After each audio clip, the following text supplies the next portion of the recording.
പിതാവിന്റെയും പുത്രന്റെയും പരിശുദ്ധാത്മാവിന്റെയും നാമത്തിൽ ആമേൻ. അമ്മേ പരിശുദ്ധ അമ്മേ, അമ്മേ പരിശുദ്ധ ദൈവമാതാവേ, കൃപാസനത്തിലൂടെ ഞങ്ങൾക്കും ഞങ്ങളുടെ ദേശത്തിനും അമ്മ മധ്യസ്ഥം തേടി തന്ന എല്ലാ അനുഗ്രഹങ്ങൾക്കും കൃപകൾക്കും ഞങ്ങളിപ്പോൾ ഹൃദയം നിറഞ്ഞ നന്ദി പറയുന്നു. അമ്മേ പരിശുദ്ധമ്മേ, ദൈവമാതാവേ, 2004 ഡിസംബർ 7 ഉച്ചകഴിഞ്ഞ് 2:30 കൃപാസനത്തിൽ സംഭവിച്ച അമ്മയുടെ പ്രത്യക്ഷപ്പെടലിനെക്കുറിച്ച് തിരുസഭയ്ക്ക് സമർപ്പിച്ചിരിക്കുന്ന പഠനരേഖകളുടെ മേൽ സഭാത്മകമായ പഠനം ആരംഭിക്കുവാൻ ഞങ്ങൾ പ്രാർത്ഥിക്കുന്നു. അമ്മേ പരിശുദ്ധമേ, ഭൂസ്വർലോകങ്ങളുടെ രാജ്ഞിയായ അങ്ങേയ്ക്ക് ഭൗമസംരക്ഷണത്തിനായി പ്രപഞ്ചപ്രകൃതിയെ തന്നെ തിരുസഭ പ്രതിഷ്ഠിക്കുവാൻ ഈ പ്രത്യക്ഷീകരണം വഴി ഇടയാക്കണമേ. പരിശുദ്ധമേ, ജപമാല മാതാവേ, സകല കൃപാസനം പ്രാർത്ഥനയോടും ചേർത്ത് ഞങ്ങളിപ്പോൾ പ്രാർത്ഥിക്കുന്ന ഈ കുടുംബത്തിന്റെ പ്രത്യേക നിയോഗം മക്കളെ.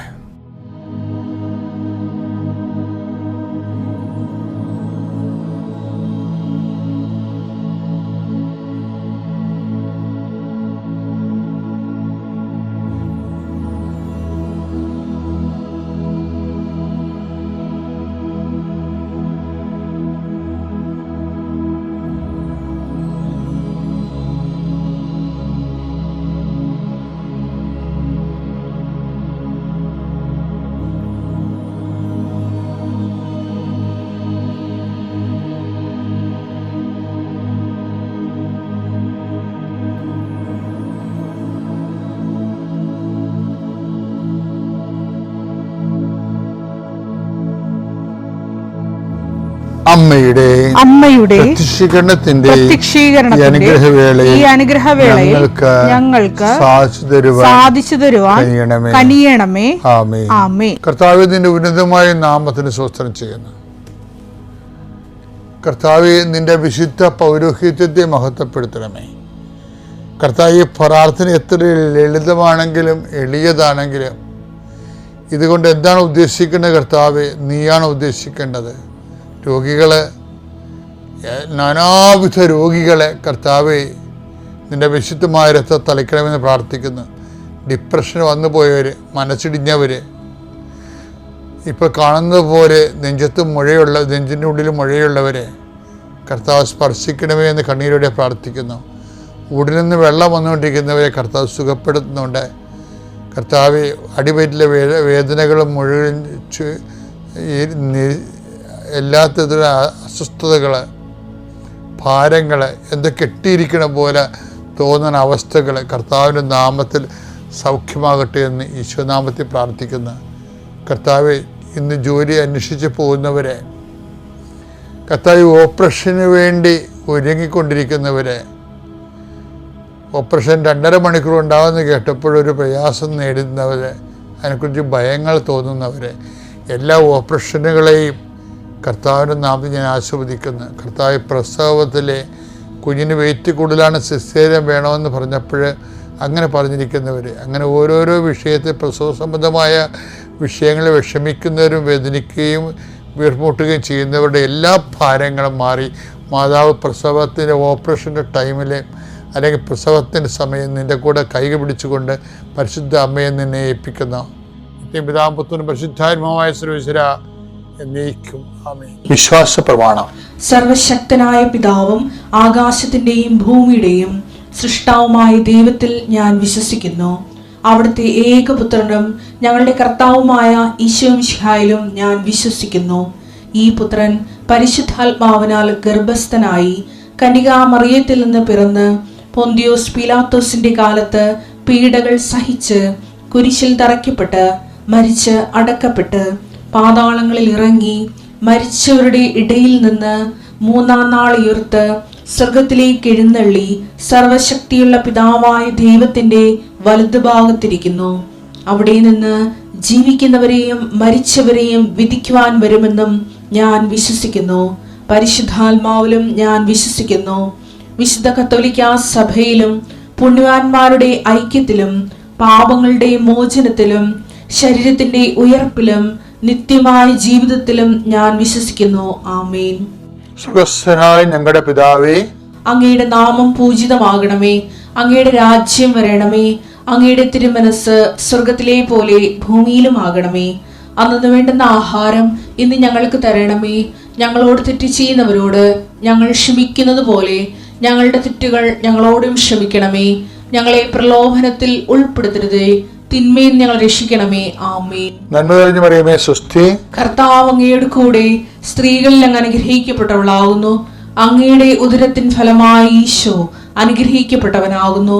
പരിശുദ്ധ മറിയമേ, തമ്പുരാന്റെ അമ്മേ, പാപികളായ ഞങ്ങൾക്ക് വേണ്ടി ഇപ്പോഴും ഞങ്ങളുടെ മരണസമയത്തും തമ്പുരാനോട് അപേക്ഷിക്കണമേ. ആമേൻ. എൻ്റെ പ്രിയപ്പെട്ടവർ, ഞങ്ങളെ എൻ്റെ പൗരോഹിത്യത്തിൻ്റെ രജത ജൂബിലി ആഘോഷിച്ചത് 2010. അപ്പോൾ ഞാൻ ഇസ്രയേലിൽ പോയ കാര്യം ഇടയ്ക്കൊക്കെ പറയാറുണ്ട് നിങ്ങളോട്. ഇന്നാൾ പോയായിരുന്നു തേപ്പിക്കാൻ, അതും പറഞ്ഞായിരുന്നു. അപ്പം ആദ്യം പോയ സമയത്ത് നമുക്ക് ഭയങ്കര വിസ്മയമായിരിക്കുമല്ലോ. അപ്പോൾ അവിടെ ഉപ്പുപാറകൾ കാണാൻ പോയി. ലോത്തിൻ്റെ ഭാര്യയൊക്കെ ഉപ്പ് തൂണായിട്ട് നിൽക്കണമെന്ന് ബൈബിൾ പറയട്ടില്ലേ. അപ്പോൾ നമ്മൾ ഈ ടൂറിസ്റ്റ് കൊണ്ടുപോയിട്ട് ഒരു പാറ കാണിക്കും, ഒരു ചെടുത്തിനെപ്പോലൊക്കെ നമുക്ക് തോന്നും. പക്ഷെ അതിപ്പോഴും അവിടെ ഉണ്ട്. അവിടെ ഒരു സ്ത്രീയെപ്പോലെ നിൽക്കുന്ന ഒരു പാറ ഇങ്ങനെ ഉയർന്ന് നിൽക്കുന്നുണ്ട്. അപ്പോൾ അതിനധികരിച്ച് ടൂറിസ്റ്റുകൾ ഈ ഉപ്പുപാറയുടെ കഥ പറയും. സ്വതം കുമാർ ദൈവം നശിപ്പിച്ചതും ലോത്തിൻ്റെ ഭാര്യ തിരിഞ്ഞു നോക്കിയതും അവർ ഉപ്പ് തൂണായി പോയ കാര്യമൊക്കെ പറയും. പക്ഷെ അവിടെയൊക്കെ നിറച്ച് ഉപ്പ് തൊണ്ട് കേട്ടോ, ഇങ്ങനെ മുഴുവനായിട്ട് ഉപ്പ് പാറ പോലെയുണ്ട്. അന്നേരം ഉപ്പ് പാറ കല്ല് പോലെ ഇങ്ങനെ മഞ്ഞിൻ്റെ സ്ഥലത്തൊക്കെ ഇപ്പോൾ നമ്മൾ അന്റാർട്ടിക്കയിലൊക്കെ ചില സ്ഥലത്ത് വീഡിയോ കണ്ടിട്ടില്ലേ, ഈ മഞ്ഞിങ്ങനെ പലതരം രൂപത്തിലൊക്കെ ഇങ്ങനെ ഓരോ രൂപങ്ങളായിട്ടൊക്കെ നിൽക്കുന്നത്. അതുപോലെയൊക്കെ ഉള്ള ഉപ്പ് അവിടെ നിൽക്കുന്നുണ്ട് ഈ ഗലീലയിൽ, ഈ ചാവുകടലിൻ്റെ തീരത്ത്. അപ്പം അവിടുന്ന് ഉപ്പ് പൊട്ടിച്ച് കൊണ്ടുപോയി ഒരു ജെറുസലേം ദേവാലയത്തിൽ ഇടുമായിരുന്നു. അവരുടെ 2 മണിമാളിക പോലെ 2 ഒരു സെറ്റപ്പ് ഉണ്ടായിരുന്നു. അതിനകത്ത് ഈ ഉപ്പുപാറ പൊട്ടിച്ചിടും. അതെന്തിനാ വെച്ച് കഴിഞ്ഞാൽ നമ്മൾ ജെറുസലേം ദേവാലയം ഇപ്പോഴും അതിൻ്റെ ഭാഗങ്ങളുണ്ടല്ലോ. ഇപ്പം നമ്മൾ അങ്ങോട്ട് ചെല്ലുമ്പോൾ ഈ മഞ്ഞുകാലവും മഴക്കാലമൊക്കെ ആയി കഴിഞ്ഞാൽ ആ ദേവാലയത്തിൻ്റെ വതക്കൽ നമ്മുടെ ടൈൽസ് പാകിയിട്ടുണ്ട്. നമ്മൾ ഇപ്പോഴത്തെ ടൈൽസ് അല്ല, റോമൻ രീതി അനുസരിച്ചുള്ള താഴെ ഒരു ടൈൽസ്, വലിയ ടൈൽസ് പാകും. അപ്പം അതിൻ്റെ പുറത്തൊക്കെ ഇങ്ങനെ പൂപ്പലൊക്കെ പിടിക്കും. അപ്പോൾ ആൾക്കാർ തെന്നി വീഴും. അപ്പം തെന്നി വീഴാതിരിക്കാൻ വേണ്ടി ഇവരെന്നെ എന്നാൽ ഈ ഉപ്പ് പാറയില്ലേ, പാറയുടെ കഷ്ണങ്ങൾ അത് പൊട്ടിച്ച് ഉപ്പിൻ്റെ തരികൾ ഈ പാറപ്പുറത്ത് വിതറും വേണ്ടി. അതാണ് ഈശോയോടൊക്കെ പറയാറുണ്ടല്ലോ, നിങ്ങളിൽ ഉപ്പ് ഉണ്ടാകണം, ഉപ്പ് ഉണ്ടായാൽ മാത്രം പോരാ, ഉപ്പിന് ഉറകെട്ട് പോകരുത്. ഉപ്പിന് ഉറകെട്ട് പോയാൽ അത് പുറത്തേക്ക് വലിച്ചെറിയപ്പെട്ട് മനുഷ്യരാൽ ചവിട്ടുമെന്നൊക്കെ ഈശോ അത് ഈ കോണ്ടസ്റ്റിൽ പറയുന്നതാണ്. ലുക്ക 14:34 തിരുവചനങ്ങൾ. ഉപ്പ് നല്ലത് തന്നെ, എന്നാൽ ഉറകെട്ട് പോയാൽ അതിന് എങ്ങനെ ഉറകൂട്ടും? മണ്ണിനോ വളത്തിനോ അത് ഉപകരിക്കുകയില്ല. ആളുകൾ അത് പുറത്തെറിഞ്ഞു കളയുന്നു. അപ്പോൾ പുറത്തേക്ക് എറിയപ്പെടാനല്ലാതെ ഒന്നിനും അത് ഉപകരിക്കത്തില്ലെന്നാണ് പറഞ്ഞത്. അതിൻ്റെ ഉറകെട്ട് പോയാൽ. അപ്പോൾ ഉപ്പിൻ്റെ ഒരു ഇപ്പോൾ ഉപ്പിൻ്റെ അകത്ത് വളമുണ്ടല്ലോ. അപ്പം ഇങ്ങനെ കുറേ നാളിങ്ങനെ ഇരുന്ന് കഴിയുമ്പോൾ ഇതിൻ്റെ അതിൻ്റെ ഉപ്പത്വം ഇല്ലേ, അതിൻ്റെ അകത്തുള്ള ആ ഒരു അതിൻ്റെ മെഡിസിനൽ ക്വാളിറ്റി അല്ലെങ്കിൽ അതിൻ്റെ വളത്തിൻ്റെ മനൂർ ക്വാളിറ്റിയൊക്കെ അങ്ങ് നഷ്ടം. ക്വാളിറ്റി ഒരു പ്രധാനപ്പെട്ട വിഷയമാണ്. ഈ മനുഷ്യന് ക്വാളിറ്റി എന്ന് പറയണത് മറ്റുള്ളവരെ മനസ്സിലാക്കണമെന്ന് സഹായിക്കുന്നതുകൊണ്ട് ക്വാളിറ്റിയാണ്. മറ്റുള്ളവരെ സഹായിക്കുകയും അവരെ കാണുമ്പോൾ അവരുടെ വിഷയങ്ങൾ മനസ്സിലാക്കുകയും നമുക്ക് പറ്റുന്ന പോലെ അവരെ സഹായിക്കുകയില്ലേ, അതിനും ഈശോ ഉപ്പം തന്നെയാണ് പറയണത്. എന്നുവെച്ചാൽ ഉദാഹരണത്തിന് ഈ മത്തായി 5:13 നിങ്ങൾ ഭൂമിയുടെ ഉപ്പാണ്, നിങ്ങൾ ഭൂമിയുടെ ഉപ്പാണ്. ഉറകട്ടു പോയാൽ ഉപ്പിന് എങ്ങനെ വീണ്ടും ഉറകൂട്ടും? പറ്റത്തില്ല. തന്നെ പറയണതിന്റെ അർത്ഥമേ എങ്ങനെ വീണ്ടും ഉറകൂട്ടും? പുറത്തേക്ക് വലിച്ചെറിഞ്ഞ് മനുഷ്യരാൽ ചവിട്ടപ്പെടാനല്ലാതെ മറ്റൊന്നിനും അത് കൊള്ളുകയില്ല. മത്തായി 5:16. അപ്രകാരം മനുഷ്യർ നിങ്ങളുടെ സൽപ്രവർത്തികൾ കണ്ട് സ്വർഗസ്ഥനായ നിങ്ങളുടെ പിതാവിനെ മഹത്വപ്പെടുത്തേണ്ടതിന് നിങ്ങളുടെ വെളിച്ചം അവരുടെ മുൻപിൽ പ്രകാശിക്കട്ടെ. ഒരു വാക്ക് മനസ്സിലായി. അതായത് ഉടമ്പടിയുടെ ഏറ്റവും വലിയ കാതലെന്ന് പറഞ്ഞ ഇതാണ്. എന്താണ്? സൽപ്രവൃത്തികൾ അല്ലെങ്കിൽ കൃപാവര പ്രവൃത്തികളെന്ന് പറയും. കൃപാസന സൽപ്രവൃത്തികളെന്ന് പറയത്തില്ല. കാര്യം ബൈബിൾ തർജ്ജമ ചെയ്യുമ്പോൾ ബൈബിളിൻ്റെ ഫീലാണ് തർജ്ജമ ചെയ്യേണ്ടത്. ചില പാട്ടുകളൊക്കെ നമുക്ക് മനോഹരമായി തോന്നുന്നത് എന്താണ്? ഇപ്പം കളിവീട് ഉറങ്ങിയല്ലോ എന്നൊക്കെ പറഞ്ഞ് പാടത്തില്ലേ? കളിവീടുറങ്ങിയല്ലോ എന്ന് പറയുമ്പോൾ അത് ഫീല് ചെയ്യും ആൾക്കാർക്ക്. ആ സിറ്റുവേഷൻ ഫീലിംഗ് എന്ന് പറയുന്നത് ഒരു പ്രധാനപ്പെട്ട വിഷയമാണ്. ബൈബിളിൽ തർജ്ജമ ചെയ്യുമ്പോൾ സിറ്റുവേഷൻ ഫീലിംഗ് പോകരുത്. എന്താ കാര്യം വെച്ച് കഴിഞ്ഞാൽ ഇപ്പം കൃപാസനം സൽപ്രവൃത്തി എന്ന് പറയും. സൽപ്രവൃത്തി എനിക്ക് ഈ കർത്താവിന് മുമ്പ് സൽപ്രവൃത്തി ഉണ്ടായിരുന്നല്ലോ. ഇവിടെ സൽപ്രവൃത്തിക്ക് വില കുറവുണ്ട്. ആൾക്കാർക്ക് സൽപ്രവൃത്തി ഇല്ലാഞ്ഞിട്ട് കുറേ സൽപ്രവൃത്തി പഠിപ്പിക്കാനാണ് ഈശോ വന്നത്? അല്ല. കൃപാവര പ്രവൃത്തികൾ എന്ന് പറഞ്ഞാൽ എന്താണ്? ദൈവ മഹത്വത്തിൻ്റെ പ്രവൃത്തികളാണ്. അപ്രകാരം മനുഷ്യർ നിങ്ങളുടെ സൽപ്രവൃത്തികൾ കണ്ട് സ്വർഗസ്ഥനായ നിങ്ങളുടെ പിതാവിനെ മഹത്വപ്പെടുത്തേണ്ടതിന് നിങ്ങളുടെ വെളിച്ചം അവരുടെ മുൻപിൽ പ്രകാശിക്കട്ടെ. ഇതാണ് കൃപാസന സൽപ്രവൃത്തികൾ പറയത്തില്ലെന്ന് പറയണത്. എന്താ കാര്യം? പിതാവിനെ മഹത്വപ്പെടുത്തുന്ന പ്രവൃത്തി സൽപ്രവൃത്തിയല്ല. അത് പിതാവിനെ ഒരാളിനെ മഹത്വപ്പെടുത്തണമെങ്കിൽ യേശുക്രിസ്തുവിലൂടെ പറ്റത്തുള്ളൂ. കാര്യം പിതാവിൻ്റെ കൃപ നമ്മൾക്ക് ദൃശ്യമായതും സംലഭ്യമായതും യേശുക്രിസ്തുവിലൂടെയാണ്. ഇപ്പം നമ്മൾ ചെയ്യുന്ന പ്രവൃത്തികളെല്ലാം യേശുക്രിസ്തുവിലൂടെയാണ് പ്രവർത്തിക്കുന്നത്. അത് സൽപ്രവൃത്തിയല്ല. ക്രിസ്തുവിലൂടെ പ്രവർത്തിക്കുന്ന എല്ലാ പ്രവൃത്തികളും നമുക്ക് കൃപ തരുന്ന കൃപാവര പ്രവൃത്തികളാണ്. ആ കൃപാവര പ്രവൃത്തികളെയാണ് ഈശോ പറയണത്, നിങ്ങളുടെ സത്ത് പോയാൽ പിന്നെ പുറത്തിട്ട് വലിച്ചെറിയേണ്ടി വരും എന്നൊക്കെ പറയണത്. ഇതിന് ഈശോ അത് പറഞ്ഞില്ലേ, നിങ്ങളിൽ ഉപ്പുണ്ടായിരിക്കട്ടെ എന്നൊക്കെ ഈശോ പറയണില്ലേ?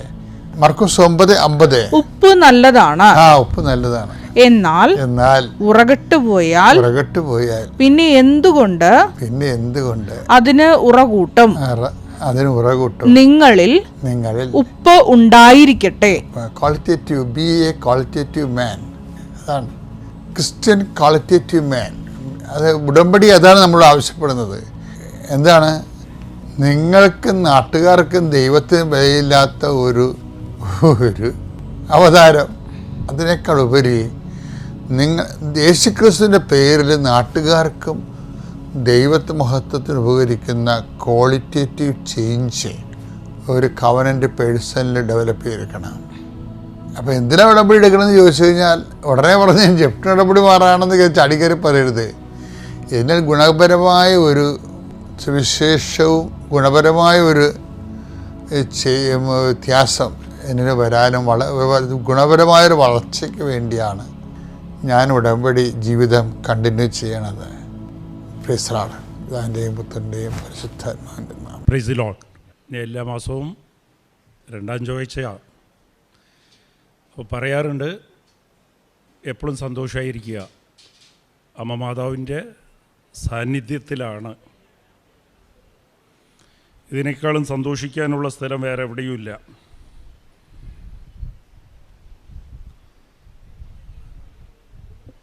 സങ്കടപ്പെടുന്നവരാണ് എപ്പോഴും നമുക്ക് സങ്കടമാണെങ്കിൽ മനസ്സിലാക്കണം, ഞാൻ ദൈവ സാന്നിധ്യത്തിലിരുന്ന് ഇച്ചിരി അകന്ന് നിൽക്കുകയാണെന്ന്. അപ്പം തന്നെ അത് മാറ്റണം. മാറ്റാൻ സാധിക്കുമെന്ന് വെച്ചാൽ സാധിക്കും. എൻ്റെ പ്രശ്നം ആണ് വലുതായിട്ട് തോന്നുന്നത്. അതുകൊണ്ടാണ് എപ്പോഴും ആ പ്രശ്നത്തെക്കുറിച്ച് മാത്രം ആലോചിച്ചുകൊണ്ടിരിക്കുമ്പോൾ അത് കൂടി ഇങ്ങനെ വരും. ഉത്കണ്ഠ ഇങ്ങനെ കൂടും, പേടി കൂടും. അതുപോലെ എനിക്ക് പറയാനുള്ളത്, നമ്മൾ ഉടമ്പടി എടുത്തിരിക്കുക, എല്ലാവരും എടുക്കാൻ വന്നിരിക്കുകയാണ്, എടുത്തിരിക്കുകയാണ്. അപ്പോൾ ഇതൊരു നിലപാടാണ്. നമ്മളെ ജീവിതം കൂട്ടത്തിൽ നമ്മളെ തനിച്ചറിയണം ആൾക്കാർ. ആ ഒരു ബോധ്യം നമുക്കുണ്ടാകണം. ഞാൻ ദൈവത്തിൻ്റെ കൂടെ ഒരു അഗ്രിമെൻറ്റിലാണ്, ഉടമ്പടിയിലാണ്. അതുമാത്രം ഓർത്താൽ മതി. എൻ്റെ പ്രശ്നമൊക്കെ നീ എഴുതി കൊടുത്ത നിയോഗം അതൊന്നും ഓർക്കണ്ട, അതൊക്കെ അമ്മ നോക്കിക്കോളും. അമ്മയ്ക്കറിയാം. ചിലപ്പോൾ നമ്മൾ ചോദിച്ചത്, നമ്മൾ പലപ്പോഴും ചോദിക്കുന്നത് പോലും തെറ്റിപ്പോകും. പക്ഷെ അതെല്ലാം ക്രമീകരിക്കും അമ്മ മാതാവ്, അതെല്ലാം ക്ലിയറാക്കി തരും. എനിക്കറിയാം. നിങ്ങൾക്ക് തോന്നുന്നത് നിങ്ങൾ ചോദിച്ച് നിയോഗം ചോദിച്ചു, പക്ഷെ അതില്ല വിഷയം. ഞാൻ ഉടമ്പടിയിലാണെന്ന് വെച്ചാൽ ഞാൻ തിരിച്ചറിയപ്പെടണം, എന്നിലൊരു മാറ്റം കാണണം, ആൾക്കൂട്ടത്തിൽ ഞാൻ തനിയെ അറിയണം. അത് ശ്രദ്ധിക്കണം എപ്പോഴും. ഞാൻ എഗ്രിമെൻറ്റിലാണെന്ന്. എന്താണെന്ന് അമ്മ ഈശോടത്ത് പറഞ്ഞത്, വീഞ്ഞ് തീർന്നിരിക്കുകയാണ്. അപ്പോൾ ഈ നമ്മളെല്ലാ കുടുംബത്തിലും നമ്മുടെ ജീവിതത്തിലും പല വീഞ്ഞും തീർന്നിരിക്കുക. എന്നിട്ട് അമ്മ നമ്മളോട് പറഞ്ഞിരിക്കുക, അവൻ പറയുന്നത് ചെയ്യുക. എന്നിട്ട് അങ്ങോട്ട് തിരിഞ്ഞ് ഈശോടത്ത് പറഞ്ഞ്, അവർ ചെയ്തോളും കേട്ടോ, ഞാൻ പറഞ്ഞിട്ടുണ്ട്, ഞാൻ അവരെ സഹായിച്ചോളാം. അപ്പോൾ ഉടമ്പടി ജീവിതം അതൊരു നിലപാടാണ്. അതെടുക്കാൻ വേണ്ടി അമ്മ സഹായിക്കും. നമ്മൾ ശ്രമിച്ചാൽ മതി. നമ്മൾ ശ്രമിക്കുക പോലുമില്ല പലപ്പോഴും. ശ്രമിക്കുന്നവരുണ്ട്. ശ്രമിക്കുന്നവരെങ്ങനെയാണെന്ന് വെച്ചാൽ ഇതൊരു ഹോംവർക്ക് പോലെ, ഈ പ്രോജക്റ്റ് കൊടുത്ത പോലെ ഒന്നും ചെയ്യരുത്. എങ്ങനെയും ബുദ്ധിമുട്ടി അതങ്ങോട്ട് തീർക്കണം, ആ സമയം കഴിയണം. അങ്ങനെയില്ല. ഈ ഉടമ്പടി തന്നെ അമ്മയ്ക്കും നിനക്കും ഒരു സ്വകാര്യ ബന്ധം ഉണ്ടാക്കിയെടുക്കണം. അതിനു വേണ്ടിയിട്ട് അമ്മ മാതാവ് ഇവിടെ ഉടമ്പടി തന്നിരിക്കുന്നത്. ഇത് സ്വകാര്യ ബന്ധം എന്തിനാ? നിന്നെ ഒരുക്കി, നിന്നെ ഉപകരണമാക്കി. ദൈവത്തിന് നിന്നെ ആവശ്യമുണ്ട്. ദൈവത്തിൻ്റെ ജോലിക്ക് വേണ്ടി നിന്നെ ഉപയോഗിക്കാൻ വേണ്ടിയിട്ടാണ് അമ്മ മാതാവ് ഇവിടെ ഉടമ്പടി തന്നെ തന്നത്. അമ്മയ്ക്ക് മക്കളെ ആവശ്യമുണ്ട്. ആത്മാവിൻ്റെ രക്ഷയ്ക്ക് വേണ്ടിയിട്ടും ദൈവത്തിൻ്റെ തിരുമനസ്സ് നിറവേറ്റാൻ വേണ്ടിയിട്ട് മക്കളെ ആവശ്യമുണ്ട്. അപ്പോൾ ഞാൻ തിരഞ്ഞെടുക്കപ്പെട്ടവനാണ്. ഉടമ്പടി എടുക്കുമ്പോൾ തന്നെ എന്നെ അമ്മ തിരഞ്ഞെടുത്തിരിക്കുകയാണ് എന്നുള്ളൊരു ബോധ്യം നിങ്ങൾക്ക് വേണം. അത് ശ്രമിച്ചാൽ മതി ആ ജീവിതം ജീവിക്കാൻ. ഒന്ന് സ്ലോ ആയാൽ മതി. നിങ്ങളുടെ പ്രവൃത്തിയിൽ ഇച്ചിരി സ്ലോ, ഒന്ന് ഓർത്ത് പ്രവർത്തിച്ചാൽ മതി. ഓരോ വാക്കുകൾ ശ്രദ്ധിക്കാൻ തുടങ്ങിയാൽ മതി. ഞാൻ നുണ പറയണ്ട. ഒരാവശ്യമില്ല ഈ നുണ പറഞ്ഞിട്ട് എന്താ കാര്യം. അപ്പോൾ അവിടെ സ്ലോ ആകും. ഞാൻ പറയും, ഞാൻ ഇവിടെ ഇല്ല കേട്ടോ, ഞാൻ ഇന്നലെ അവിടെ പോയിരുന്നു. വെറുതെ അങ്ങോട്ട് ഒരാവശ്യമില്ലാത്ത കാര്യമാണ്.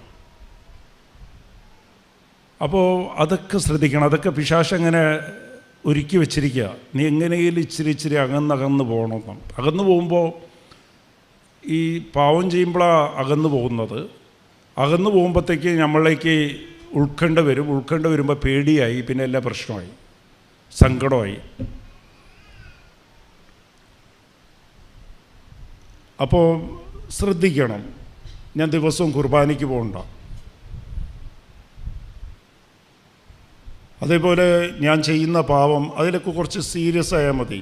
അന്നന്ന് വൈകുന്നേരം ഒരു 5 മിനിറ്റ് മറന്നുപോകും. 2 ആഴ്ചയ്ക്ക് ഒരു പ്രാവശ്യമാണ് കുമ്പസാരിക്കണമെങ്കിൽ. ഇന്ന് ഞാൻ ഏതാ വിഷയം അത് അമ്മ മാതാവ് കാണിച്ചു തരും. ഏത് പ്രവൃത്തിയാണ്, ഏത് വിചാരത്താലാണ് ഞാൻ പാവം ചെയ്തത്, അതൊന്ന് നോട്ട് ചെയ്ത് വെക്കാൻ പറ്റണം. അതിനുവേണ്ടി ഒരു 5 മിനിറ്റ് സ്പെൻഡ് ചെയ്യുക ഈ ഉടമ്പടി പ്രാർത്ഥനയുടെ കൂടെ തന്നെ. അപ്പോൾ നിങ്ങൾ സീരിയസ് ആണെന്ന് അമ്മ മാതാവിനെ അറിയാൻ പറ്റും. അതൊക്കെ ശ്രദ്ധിക്കും. അതിലൊക്കെ സ്നേഹമാണ് വെളിപ്പെടുന്നത്.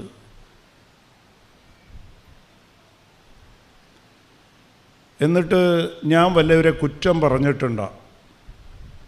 ഇതെല്ലാം നമുക്കിഷ്ടമുള്ള കാര്യമാണ്. കുറ്റം പറഞ്ഞു പോയിട്ടുണ്ടോ?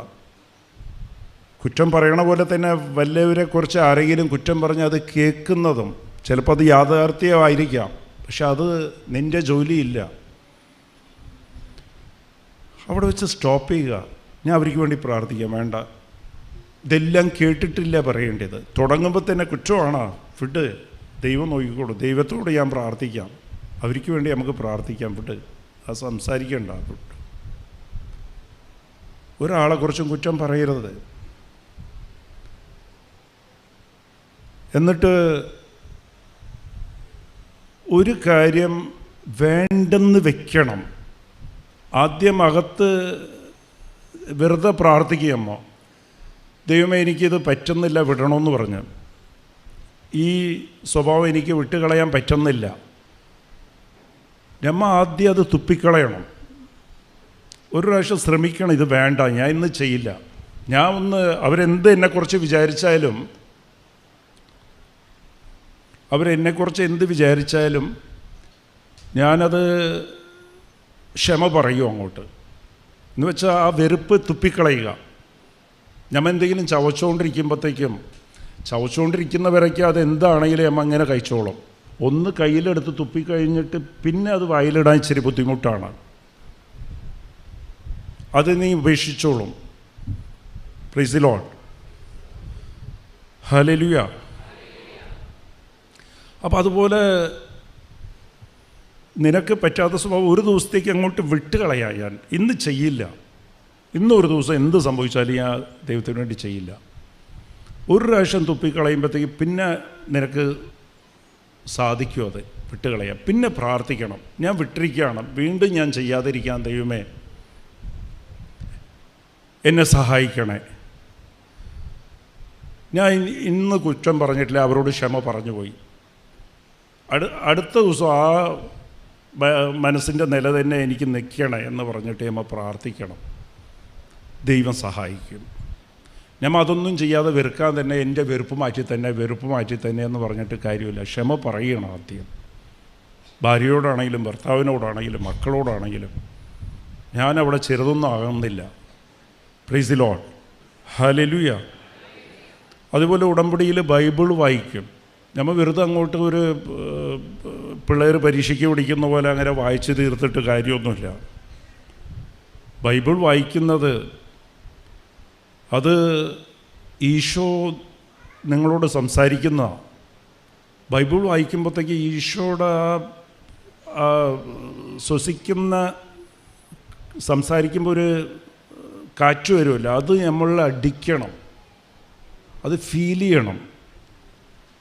ഞാൻ അമ്മ മാതാവിൻ്റെ ഈ പ്രെയർ ഓഫ് പ്രൈസ് ഉണ്ട്, ലൂക്ക 1:45 തൊട്ട് 55 വരെ ഉണ്ടത്. അത് ഞാൻ ദിവസവും വായിക്കും. എന്നിട്ട് അത് വായിച്ചുകൊണ്ടിരിക്കുമ്പോൾ അമ്മയെല്ലാം സംസാരിക്കണേ, ഇങ്ങനെ അത് ചുംബിച്ചു കൊടുക്കും. അപ്പോൾ അമ്മയെ ചുംബിക്കുന്ന ഒരു സുഖമാണ്. അതൊക്കെ ദൈവം കാണും. എന്നിട്ട് ഈ വചനത്തെ തൊട്ട് വായിക്കുമ്പോഴത്തേക്കും, ഉറക്കെ വായിക്കുമ്പോൾ, ഈ വചനം നീ തന്നെയാണ് വായിച്ചാൽ പോലും അത് ഈശോ ആണ് വായിക്കുന്നത്, നിന്നോടാ പറയണേ. ഈശോ അടുത്തുണ്ട്, ഈശോയുടെ സാന്നിധ്യം അവിടെ ഉണ്ടാകും. ദൈവ സാന്നിധ്യം സൃഷ്ടിക്കണം. എപ്പോഴും ദൈവ സാന്നിധ്യം, സങ്കീർത്തനം 31:20 ദൈവ സാന്നിധ്യം നിനക്ക് നിൻ്റെ ശത്രുക്കളിലിരുന്ന് സംരക്ഷണം തരും, പിശാചിലിരുന്ന് സംരക്ഷണം തരും. നിൻ്റെ ജീവിതത്തിൽ അപമാനങ്ങൾ ഉണ്ടാകില്ല. Price the Lord. അപ്പോൾ ദൈവ സാന്നിധ്യം സൃഷ്ടിക്കാൻ നോക്കണം.